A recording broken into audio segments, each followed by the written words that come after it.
stupid again. Anyways, Bodvar, the unconquered Viking, the Great Bear. I speak, you noble Vikings, of a warrior who surpassed you all. I tell you of a great bear man who overcame giants and armies, and of how he came to leave our world and challenge the gods. The Saga of Bodvar Bersen. First stanza. Listen, you nine-mothered bridge trolls, I'm coming in, and the first beer I'm drinking is the one in your fist. Bodvar to Heimdall, guardians of the gates of Asgard. Born of the Viking mother and bear father, Bodvar grew up feared and mistrusted by his own people. Bodvar's first nemesis was a terrible giant bear, Grothnaa, and his own brother. By defeating Grothnaa in a battle that lasted 7 days, Bodvar chose to side with humanity and became the protector of the people of the North. He led his Scandian people against the witch queen of Helheim, slew the white dragon sorcerer, and lived the life of an all-conquering hero. After he single-handedly ended the Great Wars by trapping the fire giant king in his own volcano, Bodvar sensed his work was done, but he felt doomed to never be taken by the Valkyries to Brawlhalla because he could never manage to be defeated in battle. So he traveled to Asgard himself, broke down the doors, and let himself in. Valhalla is everything Bodvar hoped, an endless reward of feasting and fighting, with himself among its greatest champions.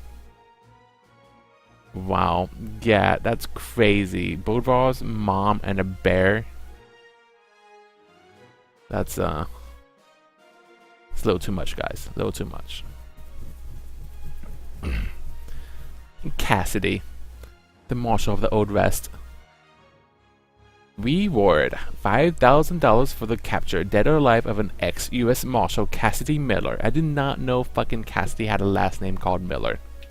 Age 25, 5 feet 8 inches. She's kind of tall for a lass. Brown hair and eyes. Wanted for dereliction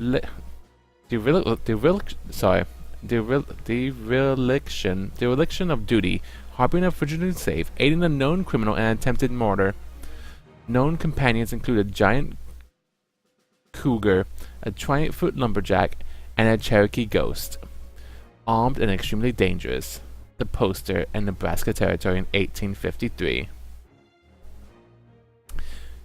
You just got to stand behind me. No, I'm sorry. You just got to stand behind me looking all fired. Stupid, are you gonna draw? Oh my god, that's not how the fuck Cassidy sounds. That is not how she sounds. I can't do a Cassidy voice, obviously. When 15-year-old Cassidy Miller captured Wild Zeb and his gang, Zeb insisted his gun jammed and the sun was in his eyes.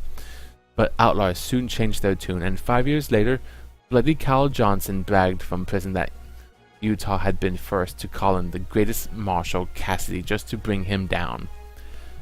In her long career, Cassidy's insistence on justice for all earned her many unlikely friends, including the meanest horse in the West, a giant cougar named Boots. But it's also put her on the wrong side of the law when she joined the Underground Railroad and became a wanted fugitive herself. Later, Cassidy returned to law enforcement in a dramatic style when President Lincoln begged her to track down the Bloodfang Rangers, a company of Confederate vampires. Obviously, this only solidifies the fact that the fucking South was full of vampires. If you guys ever seen Abraham Lincoln versus the fucking vampires, because that's a thing. That happened. That's real. This is how Cassidy sounds. It's canon now. Oh my god, Lord help Cassidy. To Cassidy, Valhalla is like another frontier boomtown in need of a rough brand of justice. She's always on the lookout for suspicious types and reckons that trouble's brewing. Fucking crazy. I love that movie. That movie is damn entertaining, that's for sure. I'm not gonna say it's good, but it was very entertaining. Orion, the mysterious stranger. Sir Roland swears Orion is the gold knight he never slew. Bodvar insists that he is Thor in disguise. Nash believes he is a magic rock monster. Lucien is moved to incoherent rage at the sight of him. I don't care who he is, I just want to take him apart and see how he works. Scarlet. Here, I am called Orion. From Orion. Is Orion a fucking robot? Is that just of it? I don't know. Looking out from the doors of Brawlhalla, Bolvar, Cassidy, and the other legends watched a blazing trail of smoke cut across the Asgardian sky. Behind the Fury Comet, a Valkyrie raced in pursuit, as though trying to stop the fireballs that plunged into the fields of Volskvangar. In a gout of dirt and flame, the legends then watched as Valkyries and other servants of Odin gathered around the smoking crater. Weeks later, the son of Ivalid, the same dwarfen smiths who had forged Odin's spear, quietly appeared in Asgard. They bore a suit of dazzling golden armor and presented it to the gods themselves. Soon after, the mighty Orion joined the feast halls of Brawlhalla. Tentative and aloof at first, Orion soon roamed to the great halls and is now among its greatest warriors and most popular champions. Orion does not speak of his past, and of other legends can only speculate, but Valkyrie stopped by his chambers to ask if he wants to, hang out, or whatever. No big deal. He is the only hero seen to leave Asgard from time to time.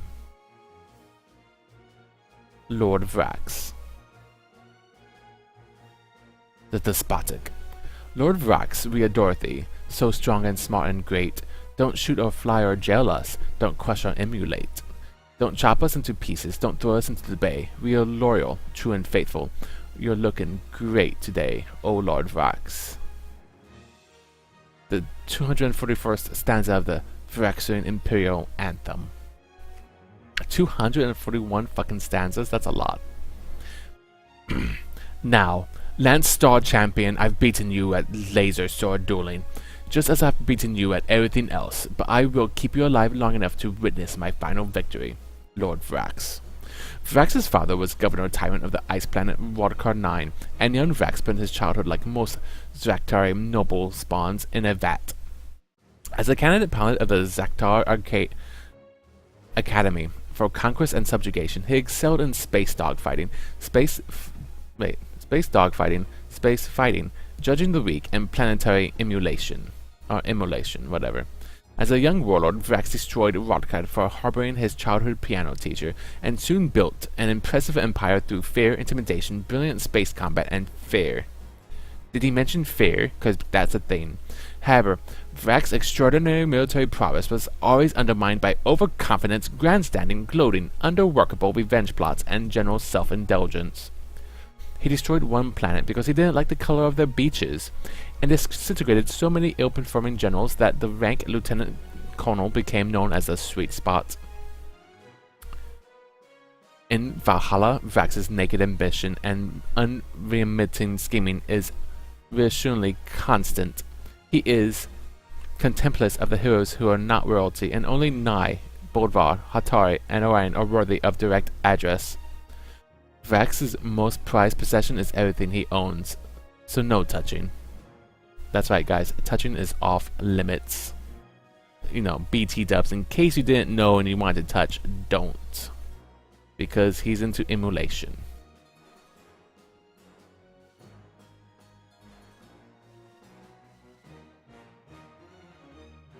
Nash.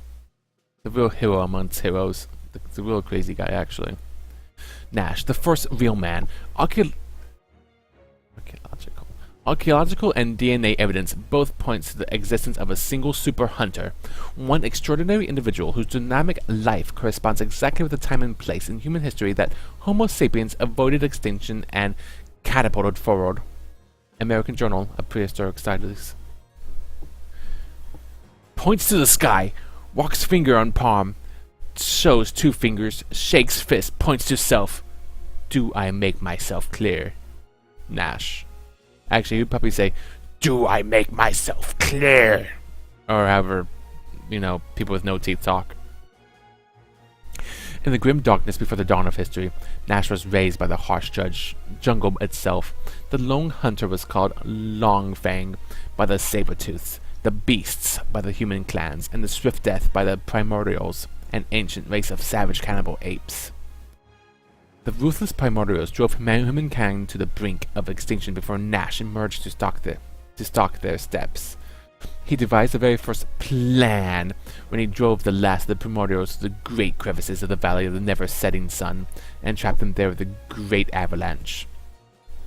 No one has ever been in Valhalla longer, and some say he was hunting those heavenly forests before Odin and company arrived. He continues to collect firewood, avoid darkness, store food for the winter, and he does not seem to understand or care that he is still not on Earth. He talks little about the tournament or anything else, but his winning record speaks for itself.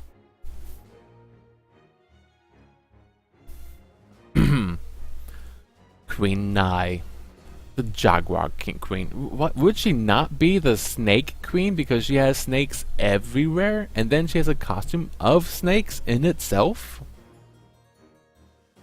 But moving forward, that's what really counts. And moving forward, Queen Nai, the Jaguar Queen. So it is written that the warrior queen shall walk abroad and vex the stranger gods in their own house. She will defeat them in tests of their own devising and wrest their laurels from their crowns. And in the final battle she will call out, and our old gods will answer in fury, destroying all so the cycle may begin anew. The prophecy of the Jaguar Queen.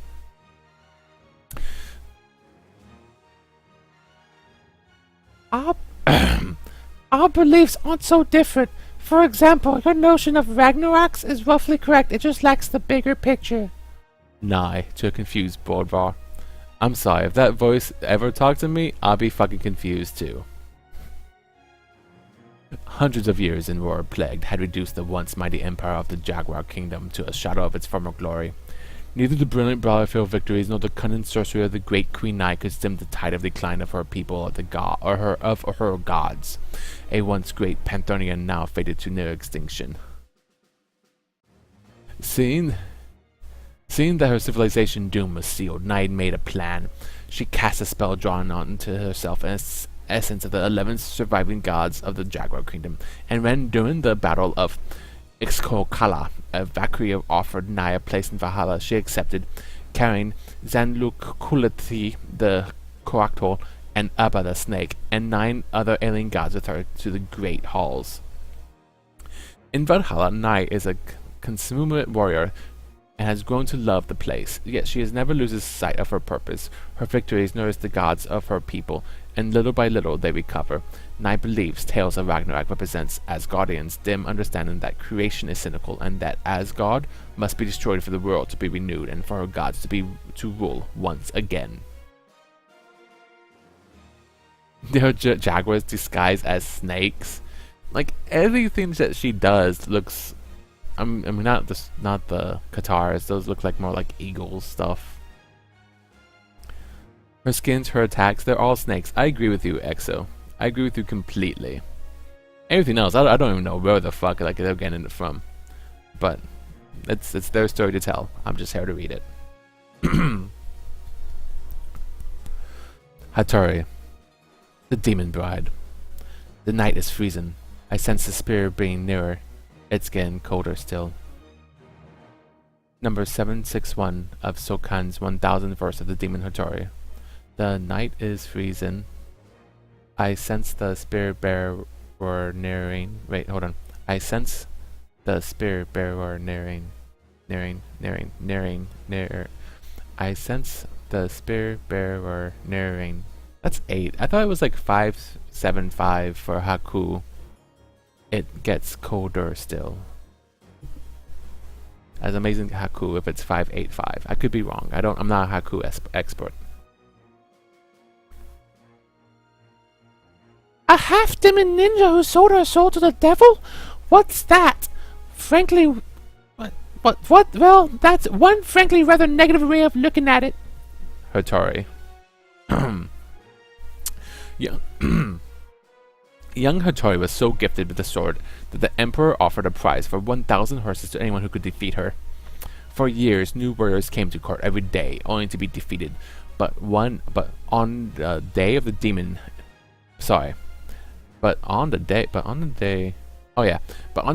the demon Kagima appeared to challenge her. Hitori sensed his malevolent power and fled. Enraged, the demon kidnapped Hitori's 3 sisters and carried them away to his island kingdom. Horrified by the consequences of her actions, Hitori built a boat out of reeds and pursued the demon.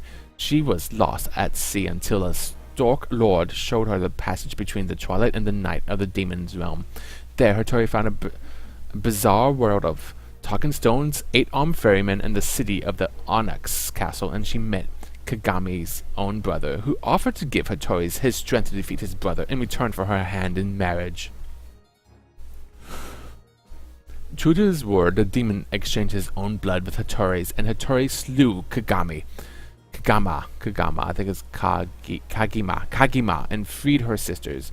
She became queen of the island kingdom, and the demon blood burned in her. It drove Hitori to wander the twilight passages until she discovered Brawlhalla. Through the eternal tournament, Hitori slakes the lust for battle that threatens to consume her. Fucking throat voice hurts.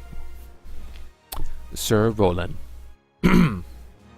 Sir Roland, the Scarlet Lion. Have pity, not all men thrust to center stage find they have the heart of Roland, nor the souls to do great deeds. Shakespeare, Henry VI, Part 3, The Lost Manuscript. How's my hair? Lord Sir Roland, Somerset,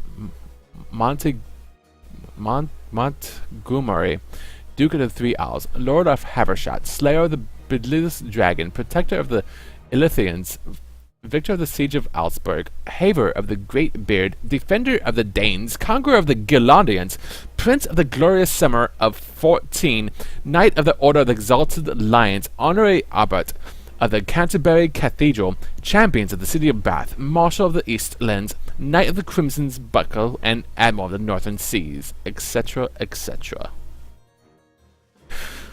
As a young knight, bold Sir Roland vanquished the fabled Jade Knight, and for a brief moment his eyes pierced the veil between worlds, and he beheld the Valkyrie Hypernarnia as she lifted up the defeated foe. Overcome by her beauty, Roland dedicated his life to gaining glory in hopes of seeing the Valkyrie again. For the next 50 years, prided, bullheaded, and charming Roland won more victories, had made more enemies, and broke more hearts than any knight of his time. His single-handed storming of the fortress of Augsburg inspired 47 epic ballads of the lifetime ministries. Whatever. Bards wrote songs about songs he wrote. What the fuck? Bards wrote songs about the songs he wrote commemorating his victory over the Billows Fire Drake? As an old man on his deathbed, Roland finally beheld Hypernarnia again. She could not allow a natural death to keep such a warrior from Brawlhalla, so with a ghost of a smile she punched him. She punched him herself so he could die in battle, and she could offer him a seat in the Hall of Glory. No one in Brawlhalla feels a greater thirst for victory in the tournament than Sir Roland. He rejoices with every win and rages at every loss. Scarlet. Lady Necessity, the Da Vinci of Steam. Let me drink some water.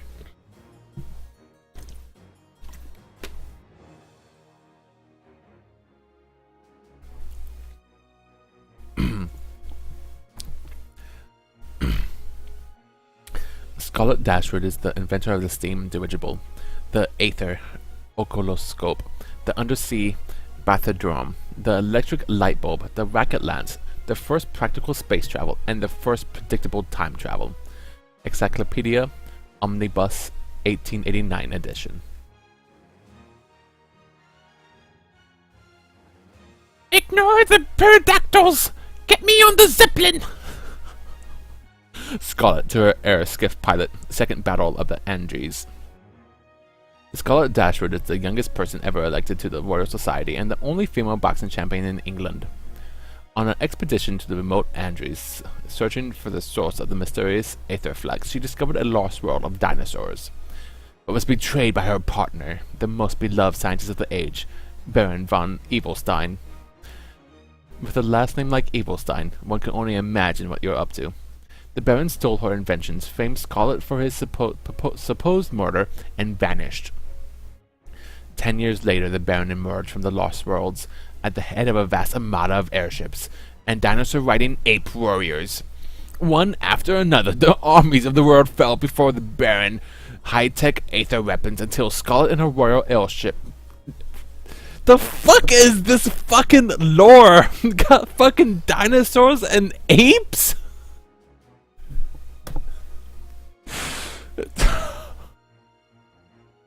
One after another, the armies of the world fell before before the Baron's high-tech aether weapons until Scarlet and her royal airship navy were all that stood between the Baron and the world dominations. In the skies over English Channel, Scarlet led the counterattack, finally defeating the Baron in a vast air battle that twice circumvented the world. Since arriving in Brawlhalla, Scarlet has... Actually, that's circumnavigated, but whatever. Since arriving in Brawlhalla, Scarlet has obsessed with the wondrous technology of the gods, and is constantly devising new weapons and challenges to add to the tournament. I mean, that was just over the top. Like... monkey warriors riding dinosaurs. Thatch. I mean, it's good. It's good. It's legit. Yeah, it's like this is the fucking best lore ever. You got fucking like Jaguar Queen who uses snake moves, and then you got monkey fighting dinosaurs with Scarlet. Thatch. The Madman of Barbados. An old sea shanty tells the tale of a buccaneer who went mad drinking gunpowder and grog. Every time he sailed into battle, he set his own ship aflame so there could be no retreat. I forgot how it goes, but the chorus includes the phrase, "High turnover rate." Oldish Pete, proprietary of the Anchor and his pistol. "Ye call this grog? I can still feel me face." Ha, matey. Thatch to a stuffed deer head over the bar. Thatch won his ship from the devil, and with the devil's own double-headed coin, and aboard it he wreaked more havoc than any pirate before or since. His love of black powder and obsession with the setting the world aflame combined to sink hundreds of ships, sack dozens of ports, prematurely erupt at least 2 volcanoes. Thatch's ship had so many ghosts they haunted in shifts. He played his favorite drinking game, drink every time Thatch has a beard. He claims to be married to the sea and has a marriage license to prove it. He has a face only a mother could love if he hadn't made her rock the plank. For Thatch, the tournament is a paradise of chaos and fire. But even that doesn't slake his thirst for mayhem. He aids and racks his schemes to conquer Brawlhalla out of sheer bloody mindlessness, and when bored he lays deadly traps he calls pranks for his fellow legends. He sneaks out at night to dig holes, knowing the gods must be burying treasure somewhere. Ada. The ghost in the machine.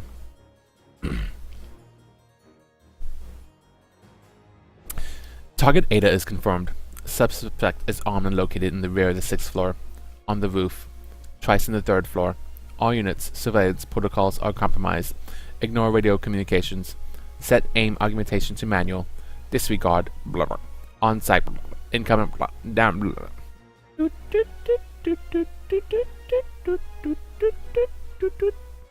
Recovered from a mobile command unit black box. MBFC. Combat cryptography is easy! Once you can ignore the bullets and the screaming, it's just basic quantum calculations. Ada, shouted to recruit during a raid on Government Corp. Records show a precocious young Ada offered a place in the training program of Mayer's Baby Food Corporations, your friend in nanotech.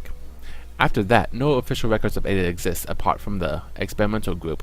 Ada's public education neurosims were replaced with training in real-time signal decryption and urban warfare. Graduates of the experiment joined Mayer's Baby Food Corp's Black Ops division, but Ada hacked the corporation main cloud and learned her division was protected by the Uploaded Enslavement Initiative. Soon, Records of Mayor's secret operation were playing on every newsfeed, and Ada had disappeared. On the undersea free states of Maya Dome, Ada found the Right-Wrong Cavaliers, an elite team of combat hackers and post-punk revival band, and she led their masterful guerrilla campaign against mayors and their shadowy government backers.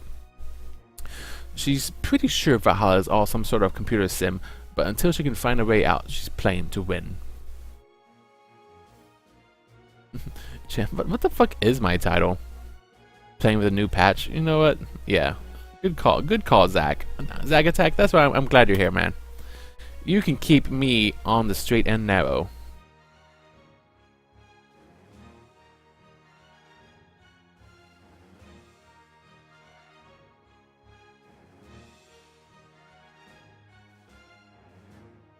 Alright, that has been updated, gentlemen. Thank you once again, Zach Attack. Otherwise, people will come in here and be like, "What the fuck is this shit?" And I don't blame them, especially after hearing Ada's voice. Combat cryptographic is easy. Sentinel, the hammer of justice. Good evening, America. Tonight on Night Owls with Henry Coates, we are discussing Sentinel. Who is the costume vigilante? Where did he come from? Does he have a secret identity? More when we come back. Henry Coates, aka Sentinel. I'm cliche. You're the brought judge. Sentinel. You know, yeah, I was really trying to make his voice sound like fucking Batman.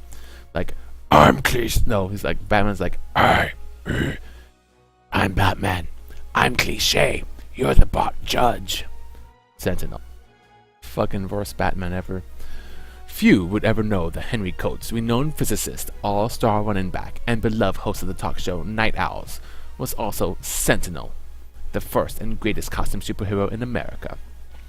Coates got PhDs in chemical engineering, physics, economics, and literature before he got tired of filling out the paperwork. But when his father was shot by a cop in the pay of a local crime boss, Seven Fingers Dupree, Coates swore to devote his mighty intellect to fighting crime, and Sentinel was born. On before his own invention, Sentinel fought his way to the center of a web of corruption led by a secret society known as Cabal. His war with Cabal lasted for years and ended only when he destroyed their base in Kamchakan volcano and amassed their leader, boy band megastar Josh von Evilstein. Who the fuck is this Evilstein guy? Oh my god, he's the son of Baron von Evilstein, obviously. Later, as America's most beloved president since Washington, Coates would still slip out of the night to fight crime on the streets. Now restored in Brawlhalla to the simple strength of his younger days, Sentinel revels in the tournament. Recently he has seen that there are those in Asgard who need protecting, and has turned his attentions to injustice here.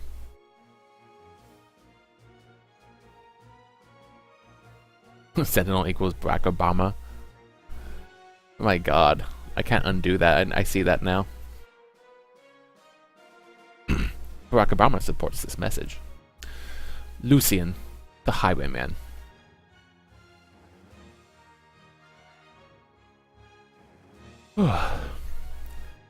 That fop, Lucien de Gods, as the dreaded Highwayman? That's the most ridiculous thing I've ever heard. Get out of my office! Last words of Capitaine Edward Lamont. I rob from the rich because they have all the money. Lucien. In the dark violence of the French Revolution, Count Lucien de Gosse lived in Paris in decadent splendor. But by night, the mysterious highwayman stalked the roads with his gang, preying on travelers without mercy.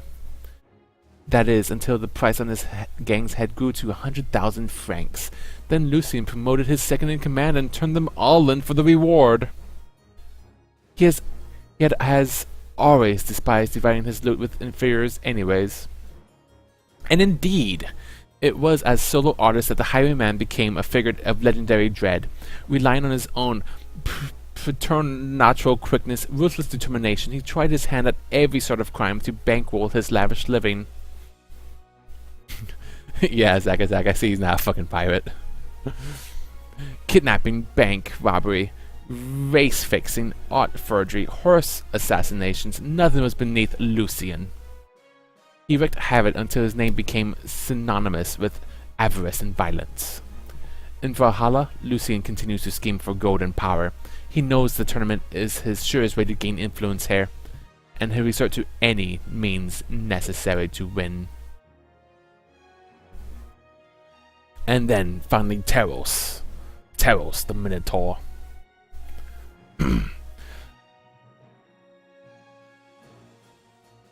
Searching the dragon's chamber, we found yet another passage leading down. By the dwarf's reckoning, we were now 20 levels below the ruined keep. After a long descent, we emerged into the center of a vast stone labyrinth. Flykin Forefoot, the only survivor of Heroes for Hire expedition in Pearl Mountain.